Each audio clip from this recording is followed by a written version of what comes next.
everybody. Welcome to episode 101 of Friends Talking Nerdy. 101! 101. We're in the triple digits, baby. Woo! This is the sexiest voice in podcasting today, Tim Jasma. This is the skeptical Kim the Geek. Hey now. Welcome to Friends Talking Nerdy After Dark. Geez. Hey, baby. Oh, God. Ugh. What are you wearing? Oh, Tim. I have my Star Wars underwear on. Ooh. Ooh. That's going to get all the ladies. Yeah, all the ladies. We can't resist those Star Wars undies, I tell you. Yeah. The reason I was silly right there, one, you listen to the show long enough, you know I like to be silly. Yep. But two, in times like these, with the news being what it is, you know, when you turn on a podcast, with our podcast, we need to offer an escape. Yep, and that's because we're all stuck inside right now. Yay, coronavirus. Yeah. When it comes to that, all I gotta say at this point is this. If you are a person who truly believes in the bottom of your heart that the current occupant of 1600 Pennsylvania Avenue is doing a great job, please go outside, please shake lots of hands, and please congregate in large crowds. Yep, because, yeah. This is not a partisan thing. Nope. If Barack Obama were president and handled a pandemic in the same exact way that this current president did, I would be up in front of the line demanding that he be removed from office. Yep, I agree with you. Yeah. It's been, well, let's see. 1 week since you looked at me. No. Practically. I mean, no. How long has it been now that we've been on quarantine? Basically, people were supposed to be staying at home. About a week. About a week. Yeah, it's been a week since my grandma died. Yeah, the person we were talking about last time. Yeah. Yeah, my grandmother passed, and she had 2 of the coronavirus tests. They both came back negative, but those tests have a high rate of false negatives. Her doctor presumed that she had it. I'm going with her doctor. I think the official cause of death will be upper respiratory infection or pneumonia, one of those, because those were all options as well. But yeah. Yeah. This is not a hoax. This virus is killing people. It has, I just read the news just before we started recording. 50 doctors in Italy have died now of coronavirus because they were treating people who were sick. One other thing to keep in mind, too, do not call this a Chinese virus. No. It doesn't discriminate. Why do I say that? There's been enough scientific testing to prove that the coronavirus is not man-made. It is not a chemical weapon that was released. 2, yes, it may have started in China. And more than likely it did. But calling it the Chinese virus will do to the coronavirus what calling AIDS the gay cancer did in the 90s. Just because it started in a particular part of the world or with a particular community does not mean that that community is at fault. This is a natural disease. Do not do the racist thing. I have Asian friends right now who are terrified to leave their houses because they've had enough people say stuff to them or threaten them that, I mean, we're not supposed to be leaving our houses anyway, but I mean, this whole situation is so far from normal for all of us that we need to just try and take a few moments to just take a breath, calm down, be nice to our fellow humans, and stay home. Because if we do all those things, we'll get through this alive. If you're going to be going out, you need to be an essential person at your job, like if you're a nurse, a healthcare worker, something like that. Or a stripper. Or... I'm kidding. Tim? It's not funny. Okay. Not funny. Entertainment is not an essential right now. If you want to be entertained, stay home and watch Pornhub. There you go. Seriously, though, be nice to your fellow humans and do what you can to stay home as much as possible. If you do have to go out, make sure it's only for essentials. Make sure it's only if you need to get food or medicine. I had to go out. on top of having, get this, on top of having my grandmother die, I lost a filling. Turned out it broke off part of my tooth, and now I have to get a crown. So I got to spend 2 hours at the dentist yesterday getting my tooth fixed, and I had to go to the friggin' pharmacy because I had to get antibiotics and pain meds for that. Let me tell you, it was not a fun day. I did not want to go and do any of that, but I did it. And now I'm home. I'm home for the duration, pretty much. I'm home until I have to go back to work again because I'm an essential employee. So this virus isn't a joke. Yeah. This virus isn't a joke. We need to have some levity, yes. We need to take a few moments to make sure that we're remaining human on the inside. We're not going feral here. And it is good to laugh, but we do need to take this seriously. This is a serious thing. Yeah. Now, one thing about staying home is that a lot of people have the ability to watch a lot more TV than they normally do. Lots and lots of TV, and there are TV shows that are, they're releasing what they've already filmed. And one of my favorite shows, as anyone who's ever listened to the show probably knows, is RuPaul's Drag Race. And they released an episode tonight. It was a pretty good episode. They did parody of Grey's Anatomy. It was pretty fucking funny. I can't believe that show's still in the air. I know. That came out when my daughter was born. I know. I can't believe the show's still in the air too. But I don't like Grey's Anatomy personally. A couple of the actresses are just those kind of actresses that you just see them and you're like, ugh, no. Like Parker Posey for me. Yeah, like Parker Posey for you. For me, that's Katherine Heigl and what's her name that plays Meredith Grey. I don't even know. I can't remember her name. She's squinty. She's always constantly squinting. I'm like, girl, you have money. Get glasses. Get LASIK. Quit squinting. Quit squinting. Oh my god. So yeah. The problem with this season of Drag Race is freaking Sherry Pie and that bullshit crap that she pulled on those people.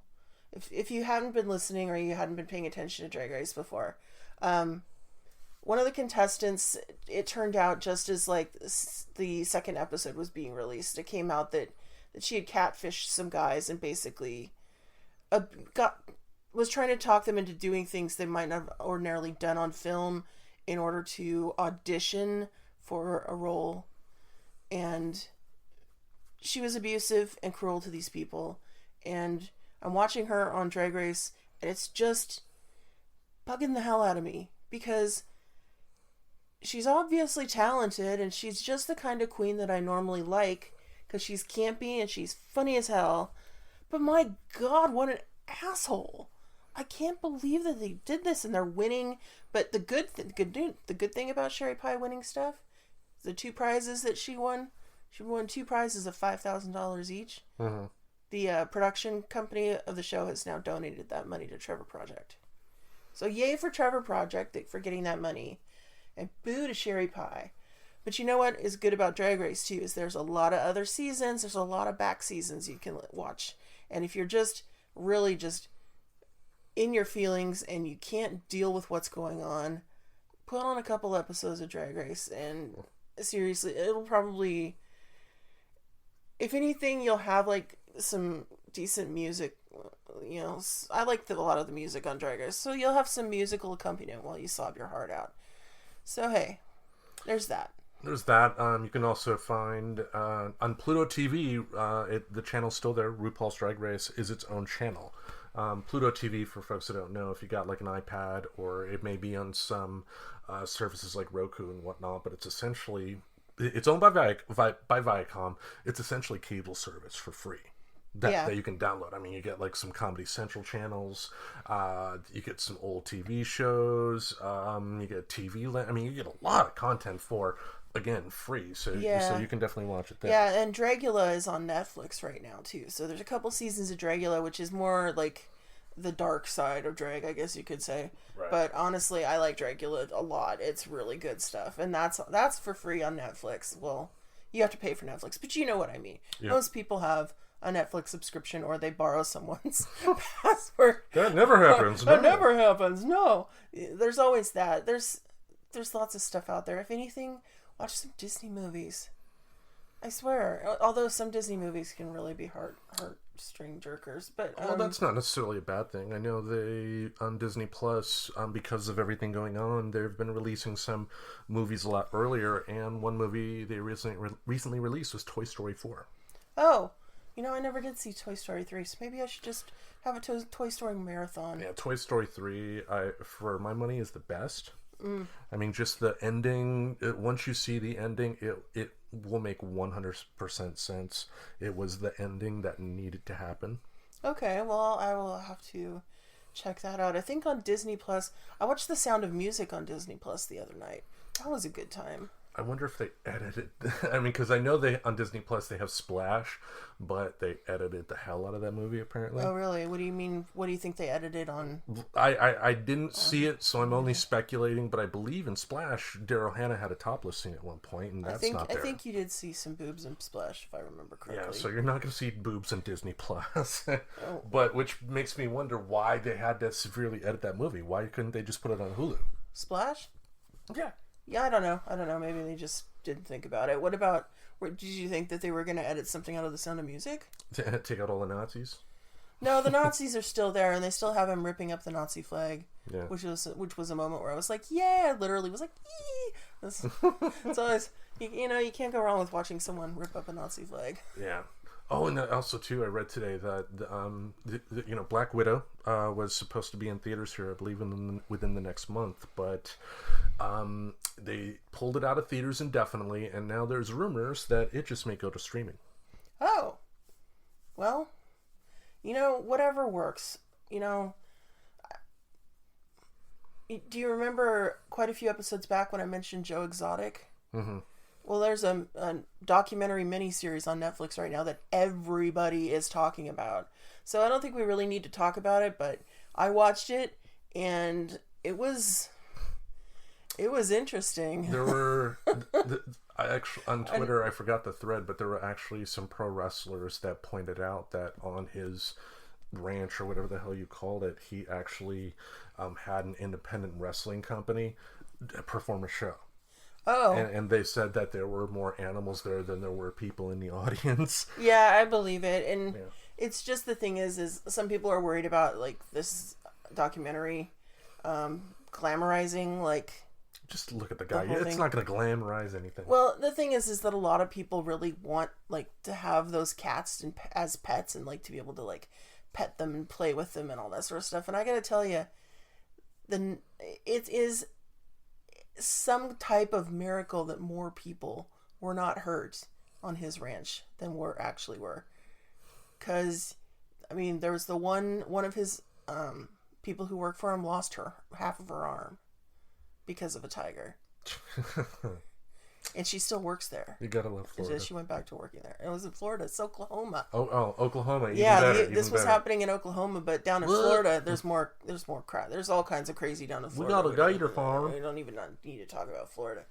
Oh my God, Florida. I mean, yeah. Anyway, there's lots of stuff out there to take your mind off the stuff that's happening outside. So just try to stay sane if you can. Maybe take some time during the day or at night to meditate. I know that helps me, is just closing my eyes and just focusing on my breathing. There's lots of apps out there that can help you meditate if you really are having trouble calming down, and they're free and they really do help. One of the ones I like is called Oak, and I've heard people mention one called Calm that they like. There's a lot out there. One thing you're not going to be able to do, though, is to go to Disney Plus and watch The Muppet Show, because it's not on there. What? That seems like a ridiculous oversight. It is. I mean, they got the movies on there, which is fine. And they got, like, the one season of the ABC show from a few years back, which is fine. But the original Muppet Show is not on there. Now, I've heard speculation that, due to the amount of, special guests that they had, that it was a licensing issue. But that turns out not to be the case. Man, now I've got the Muppet Show theme song in my head. I'm all like... Yeah. Bob Iger is to blame. Who's Bob Iger? He is the CEO, the current CEO of Disney. He recently announced his retirement, so he'll be stepping down soon. But Bob Iger has been famous for essentially resuscitating Disney because the previous CEO, Michael Eisner, who had a great tenure as CEO. Near the end of it, though, things were not going as well because, what worked well in the 80s and 90s didn't work well in the 2000s. Sometimes, you could have the best coach, but when things change in a game, the same line of thinking doesn't, get you the same results. So a new CEO and Bob Iger came on, and Bob Iger was primarily famous for, purchasing Pixar, Marvel, and Lucasfilm. Which great assets and, has more than, made up for the purchase price. Disney has, made, look at what they've done with Star Wars and their theme parks. Because they got a full, fledged Millennium Falcon there for people to, Man. go on and play with. But turns out that because of the fact that the Muppets were purchased by Disney under Michael Eisner, Bob Iger doesn't want to push the Muppets. That's stupid. Yeah, the only 2 bits of output that have been Muppet related, apart from the TV shows, the one season of the TV show has been the Muppets, the movie in 2011, the really good movie from Jason Segel, and the mediocre Muppets Most Wanted that came out a couple years later. But yeah, with these services, these streaming services, Disney Plus is a big priority for Disney right now. That's going to make them a lot of money. You would think you'd want to get on all the possible content that you can, especially something like The Muppet Show. There is an audience for it out there, even if that audience may be people in our generation, Yeah. Man, that doesn't make any sense. Maybe now that he's retiring, they'll just, open that vault, pop it back on. Hopefully. I know J. Michael Straczynski on Twitter. He is he's a prolific writer. He wrote for the television show Sense8. He worked on the real Ghostbusters cartoon, He-Man. But he's most known for creating the television show Babylon 5.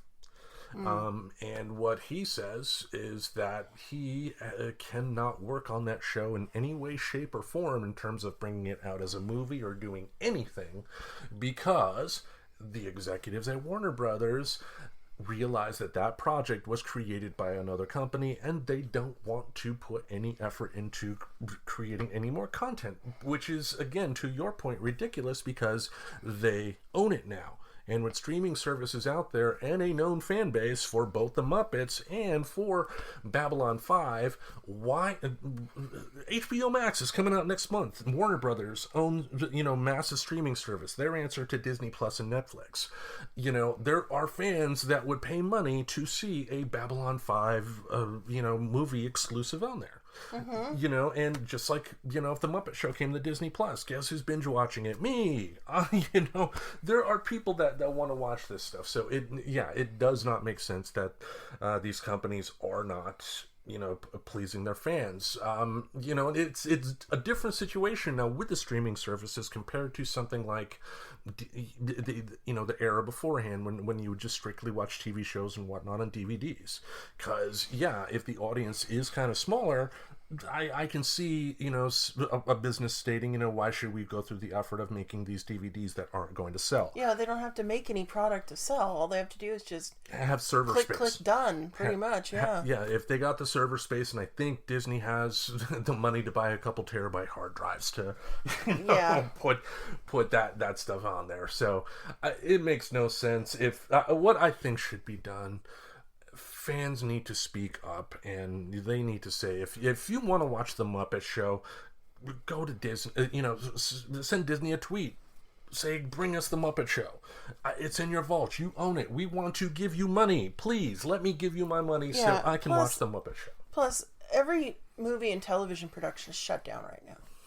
There's 5 seasons of the Muppet Show that are just sitting there collecting dust. Yeah, and we don't know when it's all going to be coming back, and we don't know when productions are going to be able to resume. I'm going to guess that there won't be any movie or television productions resuming until midsummer. And then they're all going to have to find replacement personnel for all the people who have died. Because unfortunately, that is going to be the case. People are dying every day, and a lot of them are going to be people that we didn't realize that we needed. I mean, all of us are going to know at least one person who died from coronavirus, if not more. Yeah. On a less serious, when it comes to the movie studios, though, another thing to keep in mind, and it's less serious compared to the loss of life, which is why I said that. But it may take 6 months for productions to be able to start up again, but that doesn't mean that the same productions that close down today are going to be the ones that start up, because these actors in major Hollywood studios, their time is budgeted. And they schedule things out like months and years in advance. Yeah, so a lot of movies that are currently in development right now are probably close to getting the axe, simply because, if people are not able to make this movie during this specific window of time, it's not going to be made. Yep. I mean, and we're seeing all kinds of delays with movie releases. I mean, they delayed the new James Bond movie until November. Yeah. And honestly, the way things are going, I wouldn't be surprised if it becomes like the first James Bond release to be released as video on demand. It's. I'll put that down as a prediction for this year. Yeah, and I think I mentioned it on the show before too. It was episode 99, a couple episodes back. That Universal Studios released the new Vin Diesel movie Bloodshot. They released Emma. They released The Hunt. And other studios are doing the same thing. Yeah. More and more people are going to be appreciated. You got a family of 4 that wants to watch a movie. They're going to be more likely to spend $20 on a digital download than they are going to a movie theater, spending all that money for parking, all that money for snacks, all that money for the tickets, which is far more than the $20 it's going to take to download that movie directly into your living room with a TV screen that'll probably give you a better picture quality than what you get in the theaters with better sound. And that way too, when little Bobby turns to you and says, "Dad, I gotta pee," and it's at a good part, you can just go, boop, pause, go to the bathroom, wash your hands. Instead of, "Here's the popcorn bucket, go." Gross. Although, it wouldn't surprise me if there are people who do that, or who buy like the big drink just so they can drink it and then use it later. Ugh. So gross. And then leave it behind for the poor movie theater employees to find. It's freshly squeezed. Oh, you're gross. Gross. Do not do this. Do not do this. It's disgusting and unsanitary. Don't do that. If you can't hold your water for like a whole movie, either don't drink drinks or don't go to the movies. Don't go to the movies. Stay home and do that. Yeah. Speaking of the movies, I saw an interesting Twitter thread that got me thinking it would be a great subject for the show here. And that Twitter thread simply asked, what are your 5 favorite movies from the year you were born? So in this case, then we have to like age ourselves. I'm so old. I'm so old. Okay, Grandma, when were you born? 1973. All right. I'm a spry young man. I was born in 1976. Spry. Spry my ass. We're not spry. So which of us is going first? Well, old people first. Go ahead. I was always told to, treat the elderly well. Oh, dude. You're lucky I'm on medication. It's making me relaxed right now. Okay, so 1973, there were a lot of good releases. So my top 5 from this era. Number 1, Enter the Dragon. Oh, awesome movie. Isn't that the best to have in your year? It is. I win. I have the best movie in my list. Enter the Dragon's a fucking masterpiece. It is. I don't disagree at all. I mean, that movie is, even today, this is one of the few action movies from that era that if you did a shot-for-shot remake, released it today, it would still be as good and still resonate. Such a good movie. Oh my God, if you have not seen this movie, I think it's on Netflix right now. I believe it is. Look for the cameo from a young Jackie Chan in the ending fight scene. That's right. That's right. I think Sammo Hung was also there as well. Sammo Hung, for Hong Kong movie fans, he's a Hong Kong movie legend. But in the 90s, he briefly had a TV show after Nash Bridges, I believe. It was a sequel, kind of a spin-off of Nash Bridges. So, Oh my gosh. yeah. Anyway. Okay, so another one that was released in '73, Charlotte's Web, the animated Charlotte's Web, Yeah. the original one. I love the book. The book is good. You gotta admit the book's good. I love the '70s animation. I just love the way it was drawn. I believe that was from Friz Freeling's company, one of the legends from the Looney Tunes era. I think you might be right. I didn't write it down. Yeah. But yeah, I was excited about that one too. The Way We Were. It's a Barbra Streisand movie with Robert Redford. We were. It's such a sappy movie, but it's such a good movie. I love The Way We Were. I love That's that my movie. new impression. The way we Oh were. God! Oh, No. and Barbara Streisand. Stop! Oh my God! Jeez. You're killing me, Smalls. Okay, another good one from '73, The Exorcist. Never saw it. You never saw The Exorcist? Oh, it's creepy as hell. It's all kinds of effed up. And yeah, it's a good one. I like The Exorcist. And another animated movie, Robin Hood. The Disney's Robin Hood. I like that one too. Yeah. And then, I'm not a big Disney and then fan. I have bonus movies because they're two of the most, I don't know if I would say most important, but two of the more interesting and kind of influential sci-fi movies of all time, sure.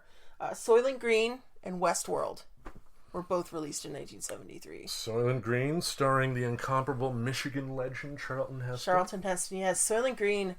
I don't know if you haven't seen either of those. I would recommend it. Soylent Green is really creepy as hell. Soylent Green is people. It's people. I'm sure everybody's heard that because there was that one Saturday Night Live sketch about it, On The Simpsons. and then Symptoms did it too. But yeah, and Westworld. A lot of people have seen the modern version of Westworld. I'd recommend seeing the old one too. I hate Michael Crichton, so he's a horrible writer. Ugh. Okay, Jim doesn't like it, but I thought it was a good one. What don't I like? Yeah. You don't like anything. No. Like that movie, The Princess Bride. There is no chance in hell I will ever see that movie. Oh, that's no bullshit. chance in hell. You know what? Coronavirus will make us creative, and you'll get so desperate for something to watch that you'll have to watch it with me. I would rather watch a looped tape of Phil using the litter box than watch The Princess Bride. Okay. So that will, I think, if I could get like some kind of smell-o-vision to add to that loop, then you would watch The Princess Bride. Because let me tell you, my computer is in the same room as the litter box. That cat has some stanky ass shit, and I don't know what the hell he's eating to make it that bad. But let me tell you, you're gonna like Princess Bride a lot more than Phil and his stinky That movie, his bowel movements have not made you cry as a kid. smell. Trust me, if you could smell his bowel movements on a regular basis, you would probably be sobbing. Anyway. Now we're on to Tim's movies. Yes, from the much superior year of 1976. Oh, bullshit. All right, on my list, number 1. The story of a man winning the heart of a woman he loved. Rocky. Sylvester Stallone's More like masterpiece. schlocky. Yuck. I don't like Rocky. Then you don't have taste in movies now, do you? No, I have great taste in movies. It's just that every time I've tried to watch that snooze fest, it worked better than a Valium for me. It just knocked me right out, literally. Just like about 10 minutes in, I'm like... Now, some of the other films in the series, in my opinion, do get schlock, aiming Rocky for anybody. But, the first one is great. Also, as a great companion piece, definitely recommend if you watch this first, watch Rocky Balboa second. Great piece. Number 2 on my list. Number 2, Network. I'm mad as hell, and I'm not going to take it anymore. I'm trying to remember if I ever saw Network. Yeah, Faye Dunaway is in it, but it's if you Faye watch Dunaway. it kind of like it predicts modern cable television because it details the life of a newscaster who just gets pissed, and that's where the famous line, I'm mad as hell and I'm not going to take it anymore, comes from. He got upset one day on set, and he started yelling that, and then the viewers started tuning in en masse, and then they gave him his own talk show. But then once the ratings were down, the network ended up killing him. Huh. I maybe I'll have to check that out. Is it on any of the streaming services right If now? it's not, it should be. I mean, it's but I'm serious. It's a classic. Number 3 on my list, from genre master John Carpenter, Assault on Precinct 13. I feel like I've seen this, but I can't remember any of it. The beauty of his films, I mean, it's pure action at its best. I mean, it doesn't necessarily have a story, much like the John Wick films. It's a premise, and that premise is they're in the middle of Los Angeles. Cops are showing up at Precinct 13 to take a prisoner to someplace else, but then gang members surround the precinct, and it's a big gun battle. So it's not Citizen Kane, but it's John Carpenter. I mean, even a bad John Carpenter film, you're going to get some enjoyment out of it. Yeah, I mean, that's he's true. one of the best filmmakers. What didn't he do? Didn't he do Escape from New York? Escape from New York, Escape from L.A., Big Trouble in Little China, The Okay, Thing. then I definitely They should. Live. I need to see this then. Yeah. That one I know you can find on Tubi for free. Tubi is another service similar to Pluto TV that is for free that you can download, but be prepared for ads. Not the ads. Ah! But again, though, expect that for a service like Yeah. this. And if you are on a tight budget, embrace services like this, because without something like this, you're gonna have nothing to watch. Next on my list, one of the first movies I ever remember seeing as a kid, which probably explains a lot. Carrie. Oh God, this is a great movie. I love Carrie. And you know what? I even liked the remake they did. I haven't seen the remake, so I'm not going to judge it per se. What I will judge are the trailers that came out for that. Mm-hmm. And when they are essentially almost scene for scene the same as the Sissy Spacek movie, you're not giving me a new reason to come watch your take on it. Yeah. But the original, oh my gosh. They're all going to laugh at you. They're all going to laugh at you. And just her eyes, my God. Oh, I know. Just how they were just wide and her face was just empty, and then how she would just turn and just... I know, it's freaking... I mean, it's a great one. I mean, Brian De Palma, that is his Godfather. I mean, that movie is that good. Last on my list, a Mel Brooks classic, one I was surprised at how much I loved when I first saw it. Silent Movie. I don't think I ever saw that one. Yeah, it's an actual silent movie. It's about Mel Brooks as a filmmaker, and he's getting people together to make a silent movie. The only person that ends up speaking in the film is famed mime Marcel Marceau. And I believe that was the only time he ever said anything on camera ever. I could be wrong on that, but it would, I hope it's true. But his words was like, "No, fuck you." And then he hangs up. But it's Mel Brooks. Mel Brooks. That's Mel Brooks in the 70s. He could do no wrong. Mel Brooks is just awesome. Yeah. Someone else who's awesome. Let's get to our album of the week. Album of the week.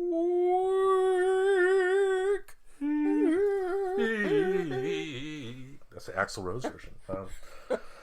Originally, we were going to review Paranoid from Black Sabbath. Which actually is appropriate in these times.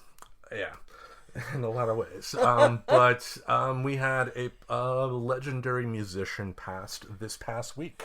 Yeah, unfortunately, Kenny Rogers passed away. Yeah. And passed away in his home with hospice care. He was 81. Apparently, it was just natural causes. It was his time to go. Man, it's a shame because he would have got a lot of good songwriting material out of what's going on right now. Yeah. So what I thought we would do, I mean, I'll put it this way. I'm not proclaiming by talking about him right now that I believe he's the greatest musician ever made. I don't think so. But you cannot deny the impact he's had on the music industry for as long as he's had. Yeah, I mean, I don't think it's really possible to say that anybody is the greatest musician ever Of made. course, because enjoyment is purely subjective, as we always say. Exactly. But he wrote a lot of great songs. He performed a lot of great songs, and he's a legend in his own way. He released a lot of material, and I could not believe how much material there was until I started combing through freaking Spotify, and I'm just like, what? How many albums? He goes back to the 50s. I mean, he started off in a jazz band, and then he did some psychedelic stuff. Dabbled in country. Near the end of his career, of course, he was most famous for being a crooner of love songs. Love songs, gospel, Christmas, everything. If there was something, he did it. He tried everything, literally. I mean, we have a track on this list that proves that he did try everything.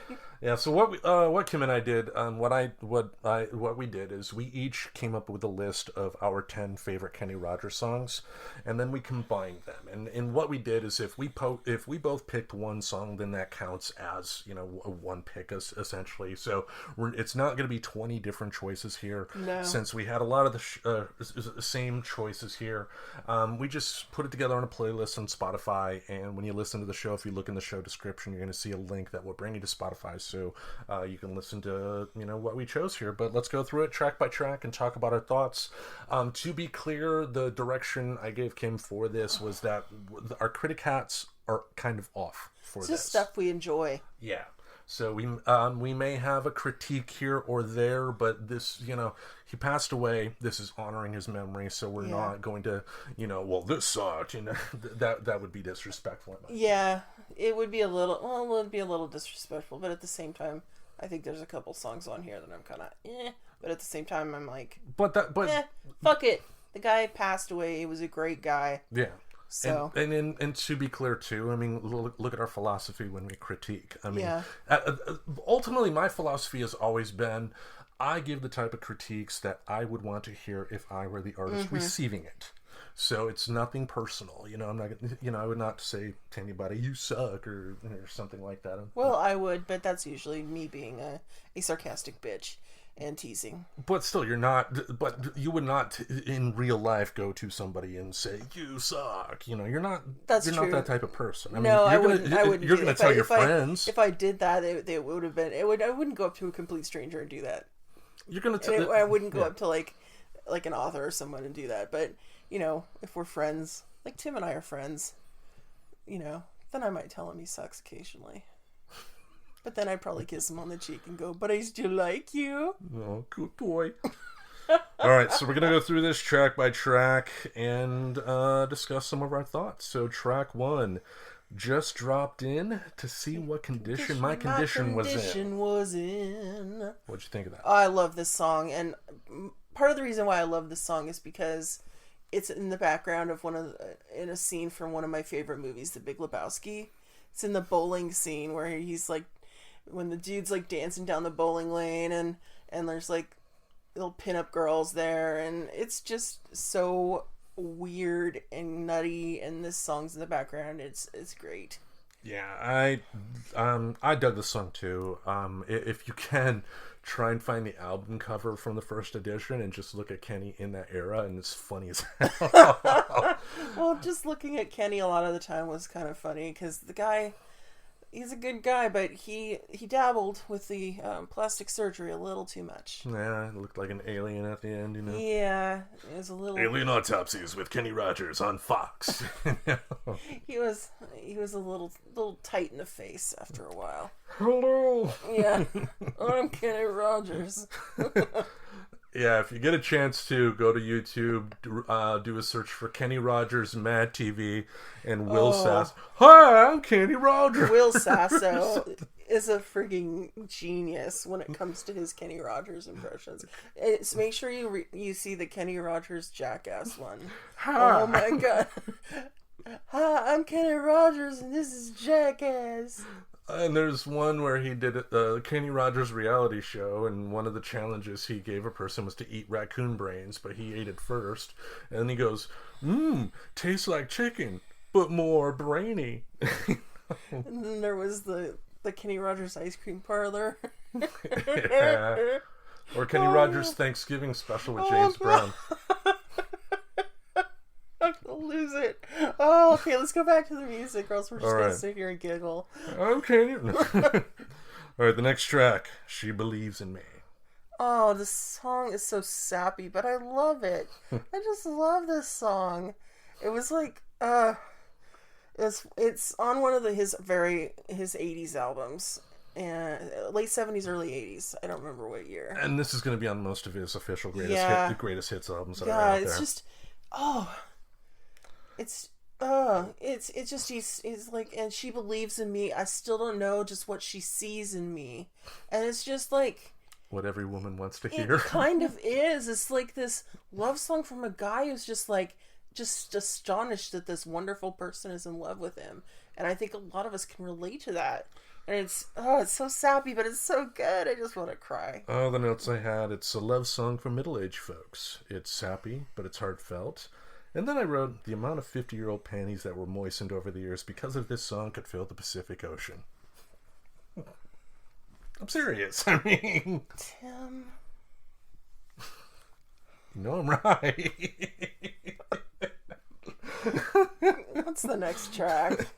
Lady. Oh, this one too. Just like She Believes in Me, this one is so sappy, but it's so friggin' good. I love this song. And this is unique too because, you know, if you don't know what's wrong with you, but, you know, just hearing it, you know it's a Lionel Richie song. I mean, you know, if you listen to any Lionel Richie album from that era and then you listen to Lady, I mean, same type of production, same type of sound, but it's also unique because usually when you have another artist singing the words of somebody else, they're going to do it their own way, but it's still very much Kenny's song as well, and this is a perfect slow dance song. It's sappy. Oh, it is. You could totally any wedding ever probably has played this song. A lot of weddings. I'm sure. So it's sappy in a sense that, yeah, you're not going to play this when you're rolling down the highway on a summer afternoon. You're not going to play this on the stereo. But if you're holding your partner and you're dancing slow and you're looking into their eyes, this song is going to connect you. Yep. Yep. All right, the next one. We've Got Tonight. Oh, another sappy one. Oh, I like this one too. It's just, you know, kind of puts you, it's to get you in the moment, in that mood kind of a song. Yeah.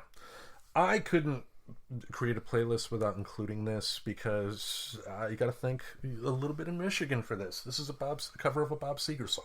Is it? Yeah.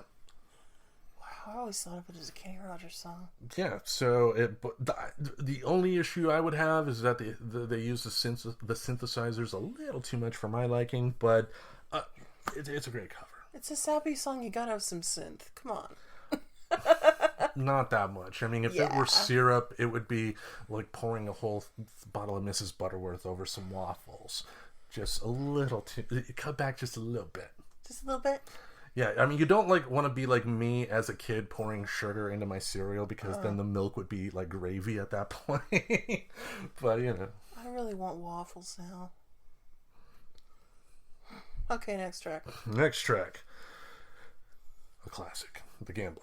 Oh, yeah. We could not make this list without The Gambler. I'm pretty sure this was on both our lists. I know it was on my list. Yep. Yep. Both of our list. It's a classic. It's country, yet it's not. Which it tells a story. Like. Yeah. Everybody likes this. At least me, I like the songs that tell a little story. And you're just like, what's going to happen next? What's the Gambler going to do? Yeah. Is he going to break even? Now, that's one thing I did put on Twitter about this. I did put up a poll, and it broke even. The question was, is Kenny Rogers really a country artist? It was 50-50. And me personally, I think Kenny Rogers was a singer who dabbled in a lot of music genres. You know, I don't think you can label him as just one thing, and I don't think that's a bad thing. You know, it's not.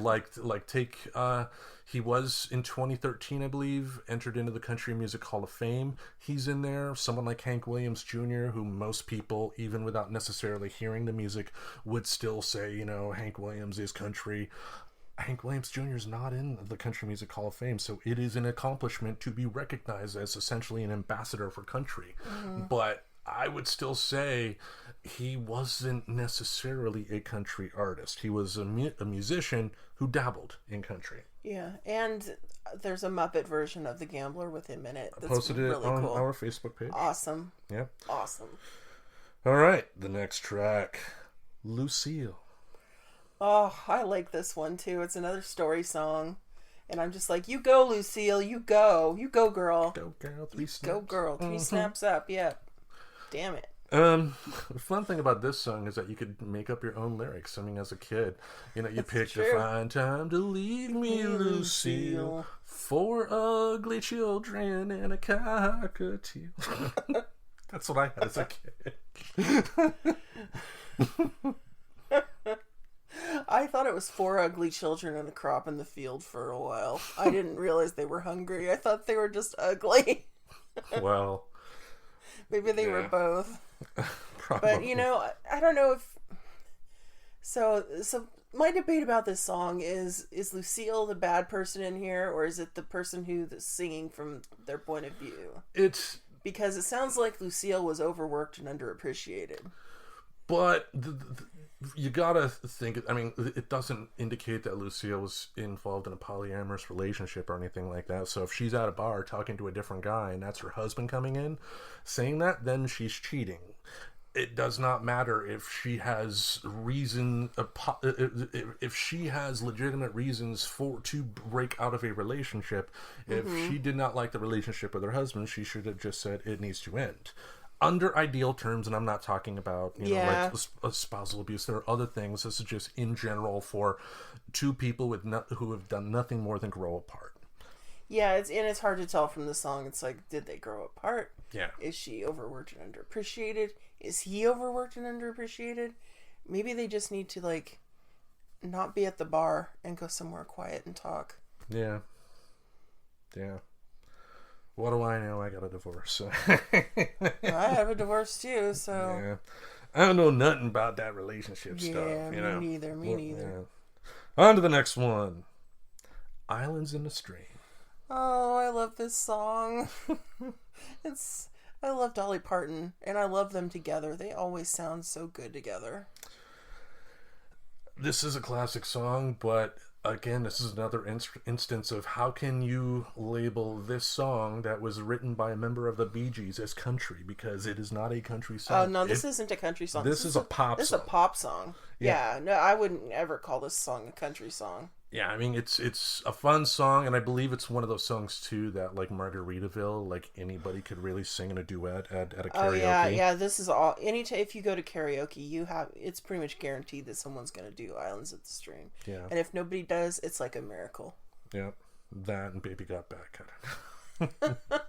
Yeah, Islands in the Stream is one of those, pretty much everyone here... This and Total Eclipse of the Heart are always on at karaoke, it seems like. Someone does one of these two things. All right, the next song, Through the Years. Oh, I like this one too. I don't know what it is about Kenny and the sappy songs, but I really love his sappy songs. And literally, while I was trying to figure out what ones I wanted to choose, I was listening to bits and pieces of all of these, and I'm like, oh my god, I love this. I literally almost started crying just because I'm like, oh, I forgot how much I like this song. It's so sweet. He's dead. Ah! It's one of those kind of things. Yeah, I wrote that this is another slow dance classic. One of those songs that, if you're holding your partner, looking into their eyes, by the end of that song, you're going to be running out of that dance hall like Fred Flintstone trying to get to the backseat of your car. It's not, to your point, it's not one you're going to listen to on a long drive. If you're walking or exercising, you're not going to listen to this song. It's not an exercise. This is like trying to romance your partner kind of song, or some. Yeah, or sitting at home alone going, I miss them. All right, the next song, and I know this is one I chose. I Wish I Could Hurt That Way Again. I hadn't heard this one before when I listened through, and I was just like, oh, it's not bad. And I was expecting to hate it because of Waylon Jennings. And the Waylon and Willie fiasco. I love that album, and I even mentioned that album on here because this song kind of reminded me of that song, "The Whirlard Surprise." Oh. The one where Waylon is in the bar and listening to the same song over and over again. It's simple yet effective, sad love song. It really epitomizes that feelings that you get when you know a relationship is over. Mm-hmm. You know, just that. Just that longing for even the worst possible time in a relationship, because that would still mean you're with that person. You know, again, simple, beautiful. Definitely recommend giving this a listen. So, the next song, it's a duet. Make no mistake, she's mine. Make no mistake, she's mine. That's the duet with Kenny Rogers and Ronnie Milsap. Okay, yeah. This one was I wasn't expecting to like it either, and I did. Sorry, folks, I'm a little out of it because of my dental issues and my anxiety problems. Yeah. Stemming from the coronavirus crisis. So, yes, I am on a little bit of medication at the moment. So, legal medication that was prescribed to me by a doctor that I'm allowed to take. And not the black tar heroin you bought last week? Yeah, I sold that. Damn. I'm kidding. Completely kidding. Don't fire me, please. Completely kidding. So you still have it? Great. No. Shoot at my eye tonight. Shut up, Tim. You're gonna get me fired. All right, so yes, that was a duet, and that was a good song. Yeah, Ronnie Milsap. You don't really hear that much about him, and he's not bad. I'm not. Again, I would not claim. My mother would. My mother in the closet right now, if she could reanimate, her jaw would drop because she loved Ronnie Milsap. Ronnie Milsap growing up. In fact, I remember one of our photo books growing up. She had actually gone to a concert and took some shots of him. She was near the front row. Don't know how she got those. I don't want to know how she got those tickets, but she was able to. Is your mama a hoe? A little bit, yeah. She like would be the like first son? to admit that. Learn from the best. But still, I liked it. I mean, it's a song about two guys arguing about a woman, but it's heartfelt. It's really good. I mean, they both sing well liked together. it. I liked it better than more than I expected. Yeah. All right, the next one. Kim's absolute favorite track on this whole playlist. It's called Kenny Rogers' Pharaoh Monk Dub Plate. No. It's... I didn't think it was a real song at first. I thought it was a parody, like all of the Mad TV parodies that they do with the Kenny being all, "Hi, I'm Kenny Rogers." I was just like thinking, okay, maybe it's like, "Hi, I'm Kenny Rogers, and this is my rap song." Because it's a little strange. It's a little jarring. But overall, I guess it's okay. It's a duet that he did with Wyclef Jean. I forgot the name of the album, and I'm not going to go back and look at it because, apart from the song he did with The Rock, it doesn't matter. There really wasn't that much in a song that was good. The reason I included it on this list, though... For humor value? No. At that time in his career, Kenny Rogers did not need to do this. He didn't need the money. But the fact that he thought it would be a good artistic challenge to go ahead and do this, he probably thought it was fun. Yeah, he probably did. Or maybe he was high from some of the pain medicine after one of his plastic surgeries. No, it's this I put up there. It's not successful, but it's the same spirit that Johnny Cash did with Rick Rubin with the American Recordings, recording like his takes on Depeche Mode and Nine Inch Nails, modern songs. Yeah, again, Kenny Rogers did not succeed, but it's the same type of spirit in terms of trying something different. He sounds like he's having a good time. Yeah, but it's a little weird to think of Kenny Rogers as like a yo kind of, because he starts out, "Yo, this is Kenny Rogers." I know, but I'm just like, what? Yo, this is Kenny Rogers. Listen to it just for that, okay? I know it's worth at least one listen. It's a little strange, but go ahead, why not? But you get my point. Why it's the song itself.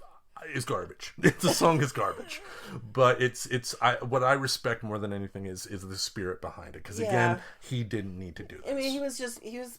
I think his thing was that he wanted to work with talented people, regardless of genre. Yeah, and so he was just doing his own thing. Now, I do recall that Wyclef, had some interviews about the song when it was first released, and he mentioned that, he grew up listening to songs like The Gambler, because, again, Kenny Rogers was very much pop.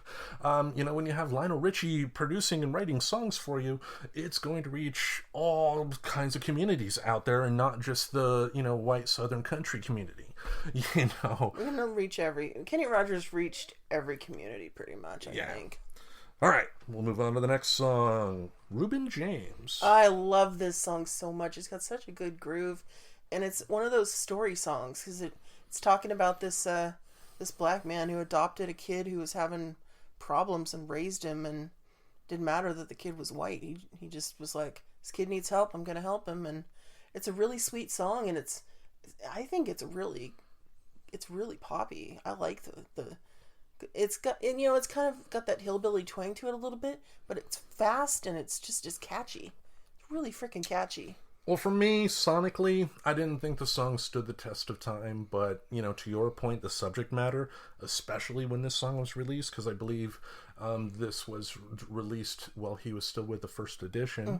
The fact that he put out a song with this subject matter at that particular time says a lot about him, about his character, and I mean that should definitely be commended. So it's not going to go on any playlist of mine, but you gotta congratulate him for what he was able to accomplish. With this song. I think it's a solid song, honestly. So yeah. All right, the next track, "Coward of the County." It's another story song. Did you listen? You listened.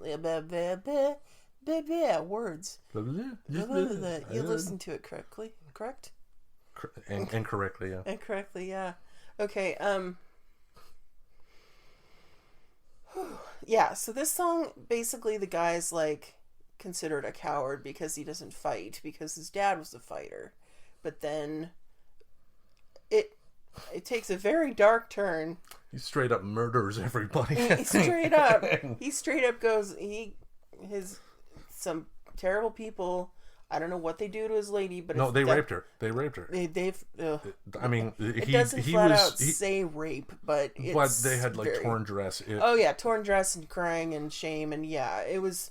It's brutal, freaking brutal. Yeah. But then the coward of the county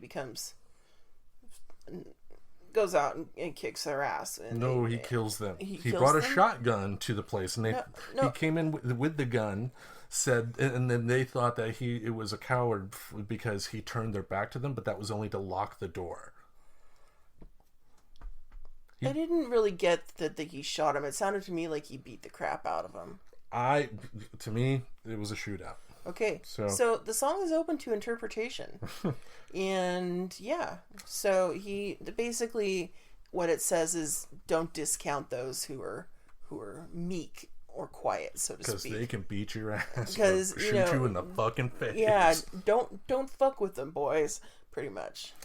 Well, ultimately, too, I think the whole point was that if you are gonna, there are times to fight and there are times not to fight. It's knowing when, because it's knowing when to do it. Yeah, because if a woman I loved or my daughter, had that happen to her, I may do the same thing. Yeah. It's a reaction anybody's gonna have. Yeah. All right.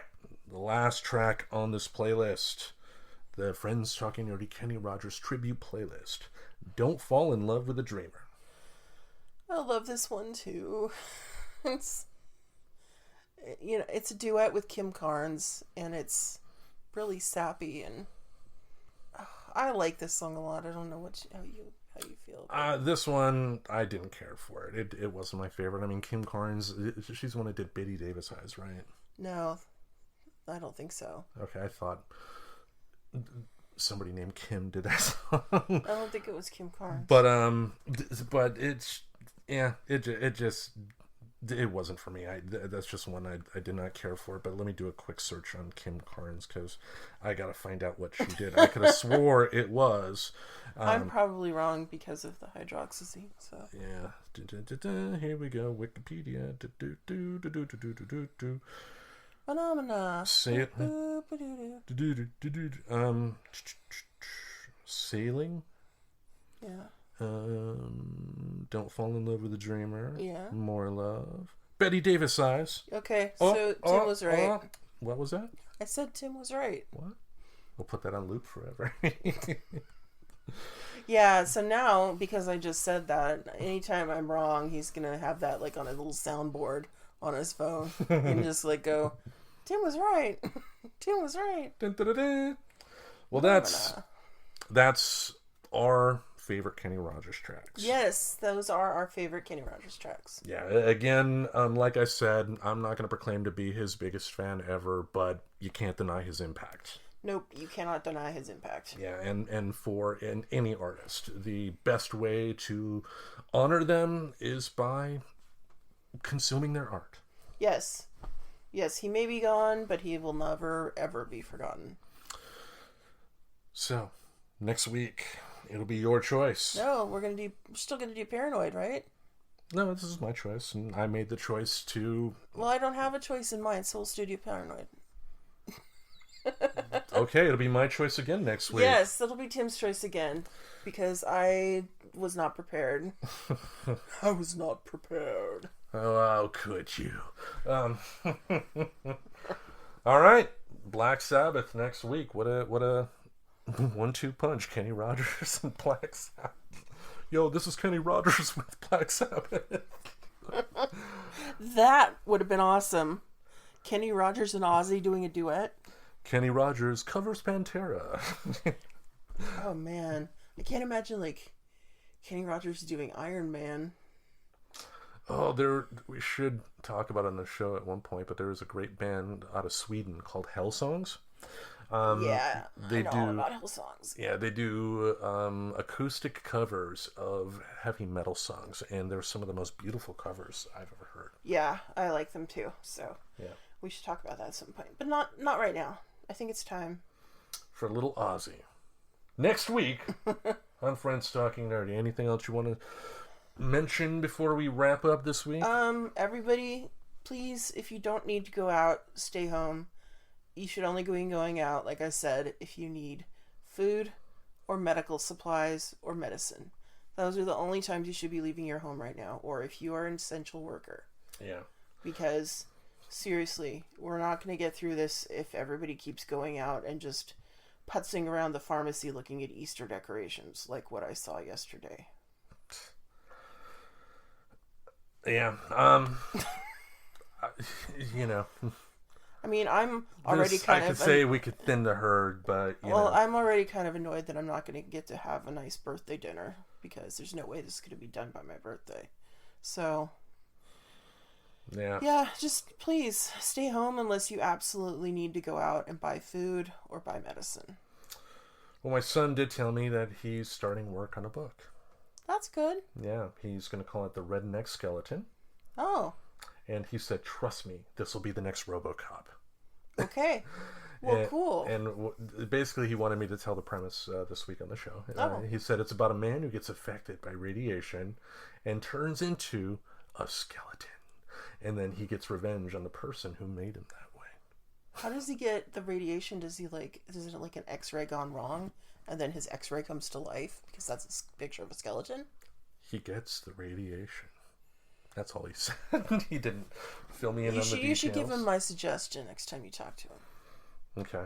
All right. And if you're listening, Luke, if you don't think we're boring this week, because I wanted him to listen to the show, and he's like, but it's kind of boring. Shut up. All 14-year-olds should listen to this show. Damn it. Oh, he's 14. Give him a break. Yeah. Anyway, another show's wrapped up. We'll see you next week. Yep. And remember...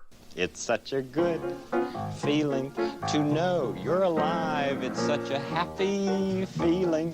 You're growing inside, and when you wake up, ready to say, I think I'll make a snappy new day.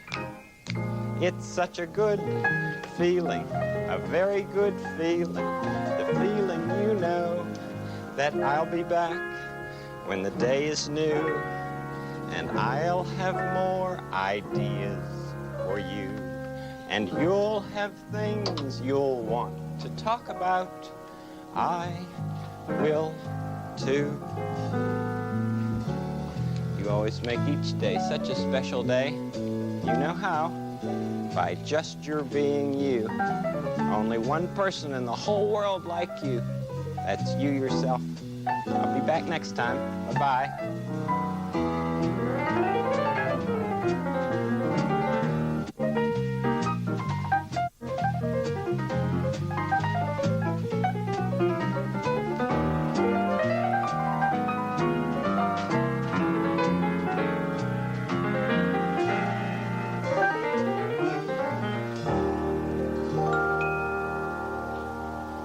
Subscribe to Friends Talking Nerdy on iTunes, the Google Play Music Store, as well as Spotify. Remember to support Friends Talking Nerdy on Patreon.